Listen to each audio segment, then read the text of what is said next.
(2020년 7월 14일) 오늘의 이슈 살펴보는 이슈체크입니다. 극단적인 선택으로 생을 마감한 고 박원순 서울시장의 유해가 고향인 경남 창녕에 지난 13일 안치됐습니다. 이후 고인에 대한 성추행 의혹이 본격적으로 거론되며 정치권은 물론 우리 사회에 파장이 일고 있는데요. 이슈체크에서 박원순 서울시장을 둘러싼 성추행 의혹에 대해 살펴보겠습니다. 김아련 기자와 함께합니다. 안녕하세요. 김아련입니다. 네, 성추행 혐의로 고 박원순 서울시장에 대한 고소장이 접수된 바 있습니다. 어떤 내용이죠? 네, A씨 측 법률 대리인 김재련 변호사에 따르면 피해자가 비서로 재직한 4년간 성추행과 성희롱이 계속됐고 다른 부서로 발령이 난 뒤에도 지속됐다고 주장했습니다. 또 김 변호사는 범행은 피해자가 비서직을 수행하는 4년 동안 그리고 다른 부서로 발령이 난 이후에도 지속됐다며 범행 발생 장소는 시장 집무실과 집무실 내 침실 등이었다고 말했습니다. 네, 이후 많은 의혹들이 줄잇고 있습니다. 고소인이 2차 가해에 대해 추가 고소장을 접수했다고요?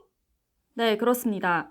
A씨는 지난 13일 자신의 변호인과 여성 단체들이 함께 온 오프라인으로 가해지고 있는 2차 가해를 수사해달라는 내용의 추가 고소장을 경찰에 접수했습니다.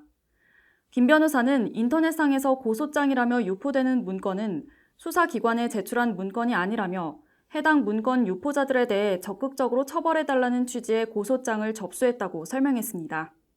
허위글 유포까지 넣으면서 사건에 대한 의혹이 다발적으로 생겨나고 있는데 수사는 진행되고 있습니까? 14일 경찰에 따르면 박 전 시장의 휴대폰은 서울 북부지검 검사지휘 아래 포렌식에 들어갈 예정입니다.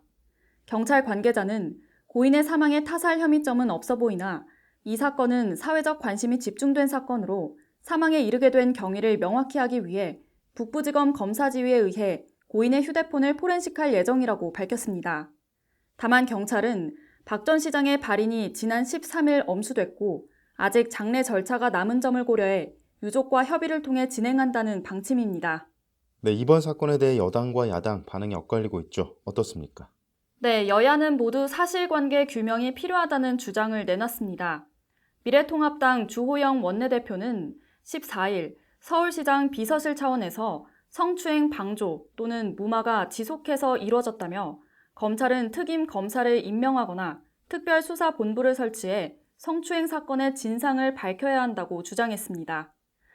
또 민주당의 당 법률위원장을 맡고 있는 송기현 의원은 사실은 사실대로 밝히고 당과 서울시 차원에서 진상조사가 이루어져야 한다고 전했습니다.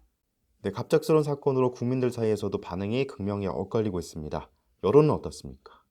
네, 여론은 그야말로 극과 극의 반응을 보이고 있습니다. 박 시장을 추모하는 온라인 분향소는 70만에 육박했지만 서울특별시장에 반대하는 국민청원도 50만을 넘어섰습니다. 피해자의 억울함을 풀어야 한다는 청원이 온라인에서 지지를 받고 있는 한편 시민 분향소에는 이틀 만에 조문객이 2만여 명을 넘어섰고 애도의 행렬이 이어지며 상반된 모습을 보였습니다. 네, 박원순 서울시장의 갑작스러운 죽음 그리고 수면 위로 떠오른 성추행 의혹 이에 대한 국민들의 반응은 엇갈리고 있습니다. 또 아직 수사가 진행되지 않은 상태에서 여러 의혹들도 생겨나고 있는데요. 지나친 추측 그리고 가짜 뉴스도 피해야 하지만 피해자에 대한 2차 가해 또한 일어나지 말아야 할 것입니다. 이슈체크였습니다.